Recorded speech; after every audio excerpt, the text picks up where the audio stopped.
You're listening to episode 60 of the ESL Teaching Podcast.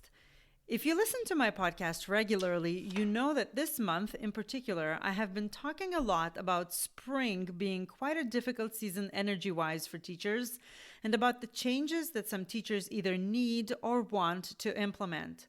I want to reach all of you, no matter what part of the teaching journey you're on. And today I have a fantastic guest who will help inspire you and reinvigorate your love for teaching, especially if you are feeling tired and lost. Have you ever followed someone for a long time, admiring them secretly and not knowing if you will ever meet them in person? I have. In today's episode, my guest is the one and only Not So Wimpy Teacher, Jamie Sears. Jamie is a fun-loving mom, wife, entrepreneur, and forever teacher at heart. She's also the author of How to Love Teaching Again. After several years in the classroom, her passion to make teaching fun and effective for students and teachers alike inspired her to start Not So Wimpy Teacher. Now she has the honor of serving hundreds of thousands of teachers around the world by providing easy-to-use, hands-on resources and engaging professional development that helps students to love learning and teachers to love teaching. Jamie and I have a heart-to-heart conversation about building relationships, having fun, setting boundaries, lesson planning, and really simple, practical, and actionable tips of how to work less, be happier, and make an impact you were born to make. I'm reading the book, How to Love Teaching Again, and I feel like someone is talking directly to me. It is relatable, funny, and heartwarming, a truly must-read for every teacher. As always, we will link more information about where you can get it in the show notes, but for now, take a listen to the podcast episode. You will not regret it.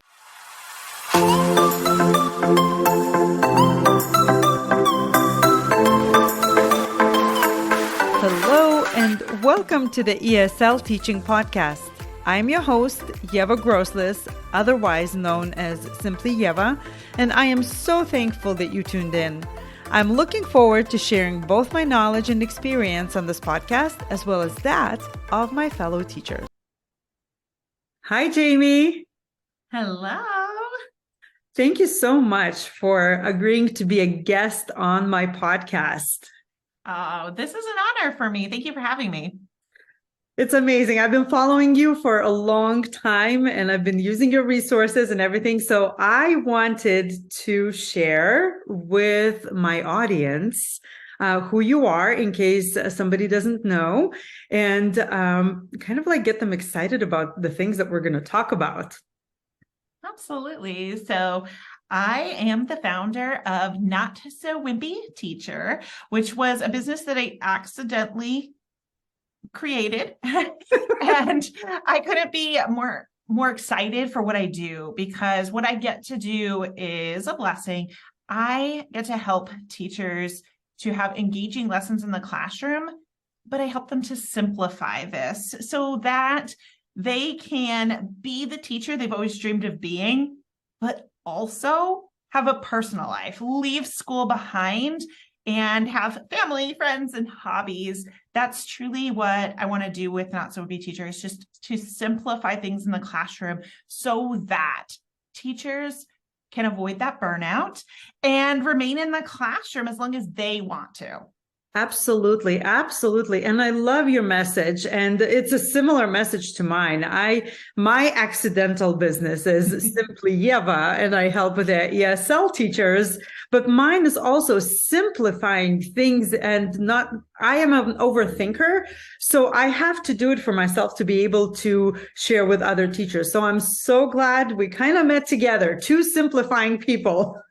Absolutely. I was a perfectionist kind of teacher, and that caused me to overcomplicate absolutely everything in my early days of teaching. And so I had to learn how to simplify things. And I thought maybe somebody else would like to hear the strategies that I used to make teaching so much more enjoyable for me. Absolutely. Well, that kind of brings us to the very beginning. Tell us a little bit of your backstory. How did you decide to become a teacher? Teaching is actually my second career. I always wanted to work in government. I wanted to be a lobbyist, and out of college, I ended up as a lobbyist for the Arizona State Supreme Court. It seemed like a really cool job. I was really loving it until I had children. And anyone in your audience who's had children, you know that like every decision you've ever made, you start to question once you have children. I realized that I would prefer to be around children all day instead of being around adults all day. And I quickly realized that my heart had completely changed. And I went from somebody who didn't even think she liked kids, didn't even want any of my own, to wanting to have this huge family and have a career where I got to spend time with children. And so I went back to school while my kids were napping and got my teaching certificate. And originally I was going to be a high school teacher. I wanted to be a 12th grade government teacher, and that's where I did my student teaching. But when I was student teaching, and I guess this is why a good thing we do student teaching. When I was student teaching, I thought, oh, I don't know if I can be around this age group all the time. I was so used to my littles that I felt just so underprepared to be around teenagers all the time. And so I switched course, more classes, more tests, and became an elementary school teacher, which really seemed to fit me and my personality so well. I would have stayed in teaching much longer. I did simplify things and figure out how to fall in love with teaching. I had health issues that made it so I had to leave the classroom earlier than I wanted to. I am epileptic, and I was having seizures in the classroom. I felt like this was undue anxiety for my students. And so I made a hard decision to leave the classroom, but I thought, I am not going to give up on education. It is something I care so deeply about. And so I really pledged to other teachers in the Not So Wimpy community that I was going to keep creating exceptional resources for them. I was going to keep sharing my tips and strategies, and that I would be a voice for them in the community, in the country, about what teachers need from non-educators. Oh my gosh, my heart is like pounding from your story and from everything. And thank you for everything you do, because I know it is hard to leave. And, like I sometimes question myself, like, is it, I don't know, it becomes our identity, it becomes our identity, whether we want to or not. But it's thank you for sharing this and for being vulnerable with all of us. So I did want to move into, you mentioned the phrase, how to love teaching again. And that is actually the title of your new book, which is coming out on April 4th. And you share fantastic tips for teachers, simply how to make our lives easier so we can enjoy what we truly love. Tell us a bit about why you decided to write a book. Yeah, absolutely.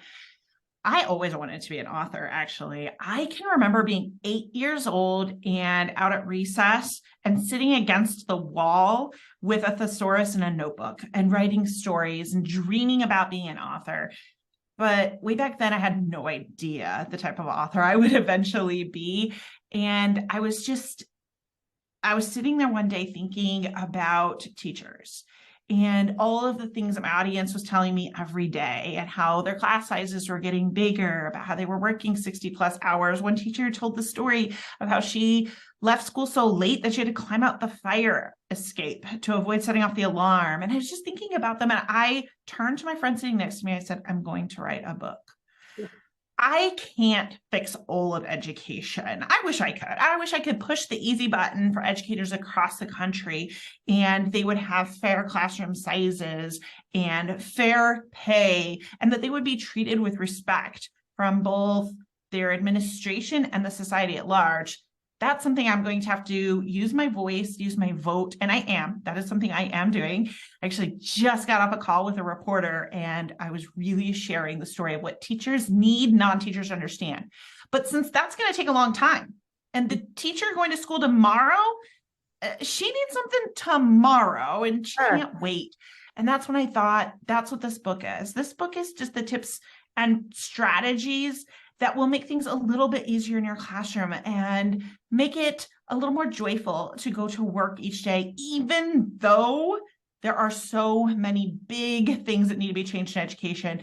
I am hopeful that the very best educators will be able to stay in the classroom if they choose to by using some strategies from the book. But I'm going to keep fighting for the big changes that we need. But for the teacher thinking, I'm not sure if I can make it tomorrow, that's who I wrote this book for. You know what? What I'm hearing is that the lobbyist has not left. All right. The lobbyist is still there. So, and you married the two, the love for teaching and the love for making a big impact. So this is amazing. Now, it's funny how life works that way, right? I thought I completely left lobbying, but here I am researching all of these different bills going through state legislatures and trying to keep up to date so that I can speak on behalf of teachers who right now are way too busy to get on a call with a reporter and share with them what's happening in their classroom. And so I'm trying to be their voice. I was talking to lots of teachers in my Facebook community and bringing their stories out to the public so that people who aren't in the classroom can start to understand how much teachers are doing and what they need in order to keep performing the miracles they're performing every single day. Absolutely. There's so much great advice in your book. I haven't finished it, but it's like I am reading it and I'm like, yeah, that. I love the most is that it's written in an approachable, fun, and teacher next door voice. I literally chuckle at the stories that you share, and I can see myself in some of them too. So I feel like you were talking to me, and whoever gets your book, I am sure they will feel the same way. So let's talk just a little overview. What are some of the topics you cover in the book? And then we're going to dive a little bit deeper into other questions.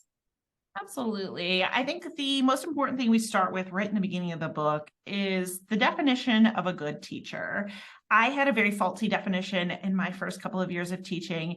And sometimes I find that teachers still have those types of definitions where being a good teacher is based on task scores, and being a good teacher is based on whether or not you do all the Pinteresty things in your classroom. Do you have the most beautiful bulletin boards? Do you work the longest? And so right away, we work to define what it means to be a good teacher for you, because the reality is that definition of good teacher can and should be something different for every educator. And then from there, I share so many strategies to help you to meet your definition of success. And if that means going home earlier, then I'm sharing the tips and strategies that I use to get more done in less time. I'm sharing strategies for grading, lesson planning, and just tackling your to-do list. I'm also sharing some strategies about removing the chaos from the classroom. For a lot of teachers, it's hard to really love what you do when you go home every day feeling so frazzled. And so I'm sharing strategies that I used and teachers in my community have used to make teaching just a tad easier. And my thought was that you could go through the book and pick the strategies that are needed most right now by you, which might not be the same as your best friend teacher, but I wanted them all to be there so that in this season of teaching, you can work on one, and maybe you'll come back to it in another couple of years and say, hey, in the season I'm in now, this is where I'm at, and this is what I want to work on. Yeah, that's awesome. And lesson planning. Let's talk a little bit of lesson planning. It's like the bane of every teacher's existence. I honestly thought about this, about your tips today, and I haven't had the time to implement it, but I'm like, I have a mental note to maybe start as soon as possible. So some teachers have a curriculum, some don't. So I create my own curriculum, and I honestly created the entire ESL newcomer curriculum, which is great. And I use it every day, right? So some have decent amount of planning time, some don't. I go between two schools. So if I have 45 minutes on every other day, I'm golden, right? So for me and for many English learner teachers, an added challenge is that we work with multiple grade levels and language proficiency levels, which means more than one lesson for one group of students and many groups and all that. So it's a little like you have to be on the entire time. What would be your top tips for simplifying lesson planning? Well, first of all, I think it's really important that we're using a calendar system where we are blocking off time to finish our top priority tasks. I don't know about you, but I hope I'm not the only one. I would do this when I did have some planning time. Maybe it was after school, or maybe it was during that like coveted planning period. If you have one, I would look at that to-do list and be like, there's so much on it that I know I can't finish it. And I would feel almost discouraged. So I wouldn't start. I'd be like, I can't even attempt it. Yep. Or if I did start, I would start with the easiest tasks because I felt so tired. So I didn't want to start with something more complex, which meant at the end of the day, I'd be like, oh my gosh, I have so much more to do. I didn't get anything done today. And I have learned the best strategy for that is to actually put time on your calendar like a meeting. See, teachers lesson plan for their students all the time. Teachers know exactly what their students are going to do at each minute of the day. They're awesome planners. We just don't take the time to plan our time nearly as thoroughly. So instead of writing down, I'm going to lesson plan for this class or lesson plan for this grade level, I'm going to work on grading, I would suggest that you look at your time blocks. If you have 3 to 3:30, what can you finish from 3 to 3:30? And you might look at your list and say, none of these can be done in 30 minutes. Okay. Then we're going to break it down into a micro task that can be finished. And I would tell teachers, like, if you have assessments to grade, you're reading some essays that you need to grade, instead of writing work on grading, I'd say grade 5 essays. Yeah. Now, at the end of 30 minutes, if you've graded 5 essays, you had a successful 30 minutes and you feel productive, versus when you write work on or just create a massive long list and you don't know where to start. So I think it's really important that we use that calendar to time block our time. Absolutely. And as I'm listening to you, it's very interesting. So I do it for my business, and I actually just recently started using Clockify because it keeps me, it's, for those of you who don't know, it's a web app that you basically put in a task, click start, and it's like a, timer that counts the time, how much time you spent on a specific task. And I didn't realize that, because I know that I have 10,000 tabs open. So let me answer the email. No, I don't want to look at this. No, let me look at the lesson plan. No, I don't want to look at this. And I go through all the tabs. And then at the end of like 15, 20 minutes, I feel exhausted and haven't accomplished anything. So I'm like, okay, I'm going to work on, I don't know, podcast recording or show notes or whatever. I put in podcast, click start. And for me, that works like a charm, because I'm like, somebody's counting my time now. I'm not wasting it. So, yeah, you've almost gamified it for yourself by just using that time. You're like, well, how much can I get done in this amount of time? And you can almost start competing with yourself. And some people really respond well to that. I mean, I think about if I have 8 hours in a day to accomplish things, the first 7, I get almost nothing done. And then I realize, oh my gosh, my time's almost up. And all of a sudden you start getting the dishes out of the dishwasher, putting them in the cabinet as fast as you can, wiping the counter, because you realize that you don't have much time. Yeah. And suddenly your last hour, you get more done than you did the other 7. And that is human nature, that when we give ourselves a limited amount of time, we will accomplish more than if we just have a long list with an open amount of time. Absolutely. I also used one of your other tips, the brain dump. You brain dump, and then you kind of like picked let's say 2 or 3 tasks that can be done today. So this is perfect for lesson planning, or for any of your extra things like email so-and-so, touch base with so-and-so, return the graded test, whatever. So this is an amazing, amazing tip. Yeah, I love to brain dump on a Sunday. And here's the thing is that if we don't take time to brain dump, we're carrying all that stuff in our head, which is making us feel stressed, because you're thinking, like, I got to call about the dentist appointment. Oh my gosh, I got to plan that field trip. Or, oh my gosh, I have to email so-and-so. And your brain is trying really hard to remember all of that stuff for you. So it's constantly reminding you, which is feeling stressful, because it's reminding you when you're with your kids. It's reminding you when you're trying to go to bed at night. So by having a brain dump, I just tell my brain, like, what are all the things you think I need to do this week? Yeah. And that's important, because you're not going to do them all, but it's just getting it off of your head so you don't have to remember it anymore. This is not a to-do list, but this is a brain dump where you can choose items from this list to put on your calendar. But when you start looking at your calendar and your limited time slots, you get picky. So you look at that list and you go, as much as I'd like to change out the bulletin boards, because, it is April and there's elves on the bulletin board, The reality is, when I look at my list, it's not a high priority item, and I'm going to choose getting ready for an IEP meeting, or I'm going to choose the assessments or the lesson planning I need to do because they have to be done this week. And that is a much better strategy than just letting your brain decide what you're going to do and when you're going to do it. Absolutely.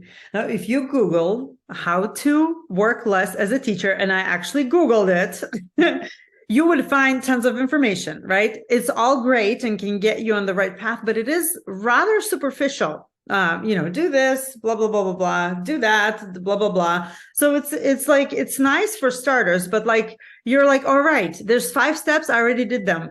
And you kind of like, what's my first step? Like, how do I even begin? How do I even, I don't know, like go about working less? And what I love about your book is that you share actionable strategies with actual ways to implement them. I'll just give a little example. We all say build relationships with students, right? So yes, we all know that. But sometimes, that brain is full of all this information because we haven't brain dumped. And it's like in your book, you give some really, really good tips on how to build relationship with students. Maybe I didn't even think about that. I have like my toolbox, but you're sharing your toolbox. So I would love for you to share some ways you suggest working less and still being a great teacher. Yeah. First of all, I think it's really important you ask yourself, how many hours do you want to work? Most teachers have never asked themselves that. 2. All right, 2. So I talk about in the book, you're going to have to start with your contracted hours. Yes, I know. It would be great if you could work 2 hours a day or 2 hours a week. But let's start with your contracted hours and then ask yourself, do I want to work any more hours than my contracted hours? And for some teachers, they're like, yeah, I don't mind working an extra hour per day. That feels comfortable to me. Well, it's also fine to say, no, I don't want to work anymore. That you get to decide. And I want you to decide that based on what you actually want, not based on what you believe is possible at this moment. Because so often that's what we do. We're like, yeah, it's, only 60 hours is how much it takes. I couldn't possibly work less. Let's start with what you want. That way, all of these strategies, there's more incentive to implement them if you're working towards something. So you don't have to believe it's possible yet. I'll believe it's possible for you in the meantime. But things that can help you to leave earlier is, first of all, knowing how many hours you are going to work and putting it on your calendar. I also believe that putting your work hours right in your email signature line. Yeah. I mean, doctors' offices do it and lawyers' offices do it. And there are business hours for almost every other profession. Go ahead and declare yours. That's perfectly acceptable. I also think taking a look at the things that you do every week and coming up with ideas for how it can be done quicker. For example, lesson planning. How can you batch all of your lesson plans so that you're not having to lesson plan every single week? Is it possible to create a larger unit of plans in one sitting?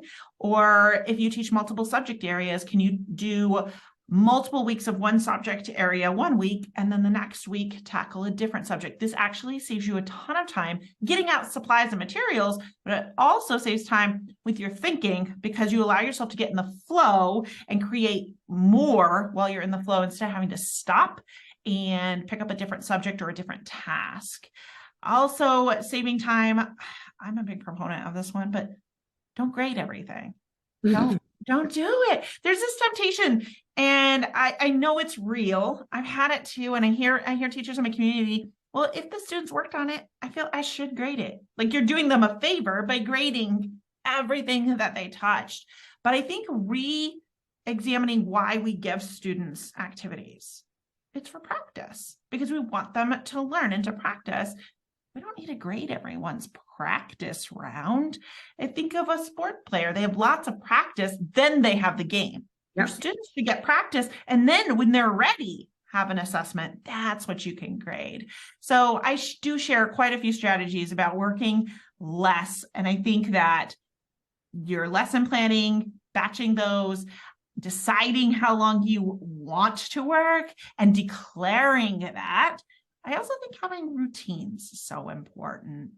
Routines can be daily or weekly routines, depending on the subject area or your classroom. But I used to have this idea that every week needed to be new and different because that's how I was going to engage my students. I didn't want it to be the same. They'd get bored. Yeah. But people actually do better when they know what to expect. All of us do. And so I started to rethink that. Instead of like, I needed, to teach verbs one way one week, and the next week I was like, we're going to teach adjectives. I got to come up with this whole new elaborate something to teach that. I started to realize that I should teach nouns, verbs, adjective, all of them exactly the same so that my students would do better, but also because it wouldn't take me very long to put together all the materials and the plans if the routine stayed the same week after week. Absolutely. I love this permission not to grade everything. I literally gave my students an activity today, and I have no intention of grading it, but they don't need to know it right now because it was, again, like I told you, multiple proficiencies and all over, and it's high school. So we're doing a mini lesson and you're practicing, and then we're going to see where it takes us. So permission not to grade, permission to just kind of like give yourself space and time. And it is so, so liberating. So this is such great advice. Now, where can people grab your book? Where can people follow you? And please share with us so that everybody goes and reads it and feels reinvigorated, because springtime is a hard season. Ooh, this is a hard season. This is where we're kind of limping to the finish line, and I understand that. How to Love Teaching Again, you can find it at pretty much anywhere you would purchase your book, such as Amazon, Barnes & Noble, Target.com. Love for you to grab a copy. I truly just have this passion to keep teachers who want to teach in the classroom, but to help them set the boundaries so that they can have the life they love along with the career that they love. And you can find me at notsowimpyteacher.com and on Facebook and Instagram also under Not So Wimpy Teacher. Thank you so much, Jamie. This was such a great conversation. I could probably go off on a tangent on every single question. So I appreciate your thorough answers. Thank you so much for all you do. And thanks for coming. And until next time, everyone.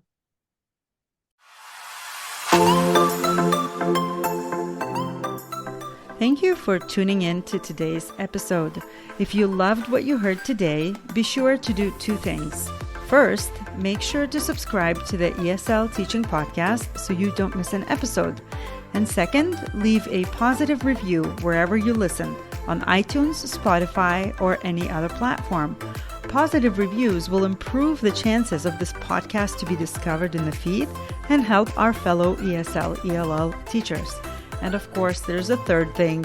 If you aren't following me on social media yet, come join me on Instagram at SimplyYevaESL, Facebook, SimplyYeva, or connect with me on my website, simplyyeva.com. Thanks again, and until next time.